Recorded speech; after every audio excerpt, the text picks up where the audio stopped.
Hello, and welcome to the first part of Generation Zero game discussion. In today's episode, I will talk about my idea of introducing new weapons, rarities, and modifications.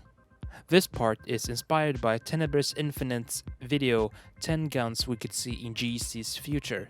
He talks about the idea of having World War II era-based guns. It's a great idea because it would introduce a unique set of weapons to a pool that's mostly based around 1980s guns. However, simply looting them from the robots or in random houses would make the process of getting them a bit boring. So here's my proposal. We start with two new rarities currently exclusive to World War II guns, battle-worn and preserved. Well, they don't have to necessarily be exclusive to World War II guns. They could also add World War I guns or any form of guns that's considered old in the 1980s. Anyways, I'm off point. For battle-worn, you can simply find them in certain homes specific to a war veteran or someone who simply has their stuff. Either way, these houses will feature unique interior designs that has not been seen in the current game. The downside for the battle-worn rarity is that while it's easier to find, the damage output of the gun is random, so it might need some maintenance to make it the same quality that of a preserved, and maybe the gun can jam or some parts of it are broken.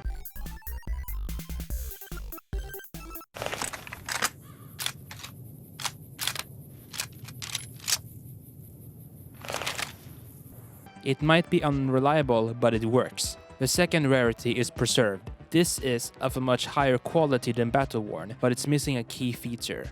It doesn't fire. Introducing with a side quest, you can find a World War II gun in several different types of museums, and perhaps you can loot some outfits there as well. If you find the correct parts, then you have an almost factory new weapon in your hands. My reasoning for having two weapon rarities is to give the option for the player to find them in different ways. One is harder but gives better quality, but it needs parts to fire, and one is easier and the gun works, however it needs maintenance. This would make a great use and expand the crafting system. World building would also be expanded, with museums and war veteran houses around. Maybe give us some more collectibles, like war letters or something.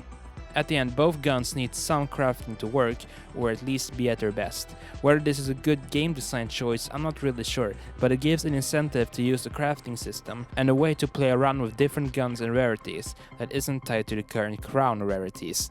My second idea for a new weapon is the import rarity. Now, because this game is set in Sweden, it makes sense that most guns should be Swedish. The idea for the import weapons is to give the players a new way of finding good guns, an excuse for the developers to add some non-Swedish weapons. The import weapons will share the same quality to 5 crown guns, so getting them should be harder.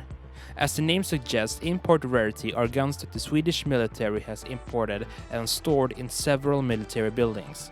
But because these imports are valuable to us, they're also an interest of Phoenix. You will have to be cautious while looking for them. These will start as side quests for each import storage, but the second and next visits can be done after. The catch is that you can only get the first import weapon type once. However, because they are storage units, you can find more crafting materials and even some new crafting recipes. You could also incorporate this into repeatable resistance missions, give you replayability and give the resistance some more spotlight. But it needs to balance in a way so it's not too easy or hard to get them. Because it's military gear and most likely safe stored, you will have to find a military personal key to at least open a box of guns, or craft a better lockpick to open it. For each import weapons, there will be a place to get them. Now let's talk about mods. We already have attachments for guns in the game, like different sights, magazine/clip expansions. My idea here is to have different themed mods depending on factions that we can get. We technically have 2 factions in the game, Phoenix and its robots, and the player with the resistance. For the resistance mods, their general theme would be more do-it-yourself kind of mods. Magazines taped to each other for more ammo, but fast initial reloading speed, but changing the whole mags after would be slower because it's bigger. A light reduction mod, which makes the guns lighter in weight, but gives it more of a recoil, or the other way around. Put more metal to increase the weight, but give better control. For Phoenix, it would be less traditional but more high-tech. These mods could be harvested from machine components that haven't been damaged. For instance, there could be a mod that attaches to assault rifles and machine guns that carry an explosive target-seeking tick. This is inspired from a gun in Destiny 2. I'll show you a quick clip to show how it works.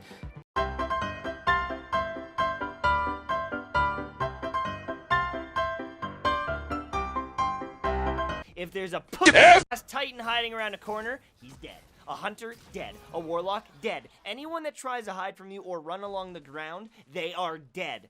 You don't believe me? Then what do you call this? I'm the Spider King, baby. You can't run away. You can't hide behind a pillar.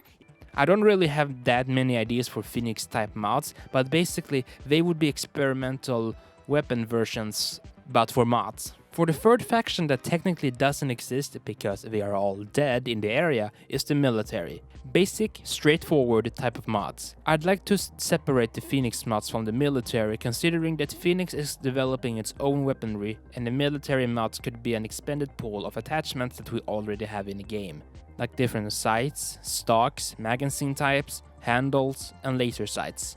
Not to say that one kind of mod should be exclusive for different factions. There could be Resistance, Phoenix, and military versions of an extended mag. The point is to make guns more unique and give us more customization choices that is both visual and mechanically distinct. The way of obtaining these mods would be different as well. Resistance mods require recipes to craft. Phoenix can be looted from machines, but requires some crafting to attach to a gun. And the military can be regular looted in any bunker or military place. If the game ever introduced more factions that the player interact with, then mods could also be expanded with mods that fit those factions. That ends the first part of my Generation Zero Discussing series. If you have any thoughts and ideas that I wasn't able to bring up, please share them in the comment section.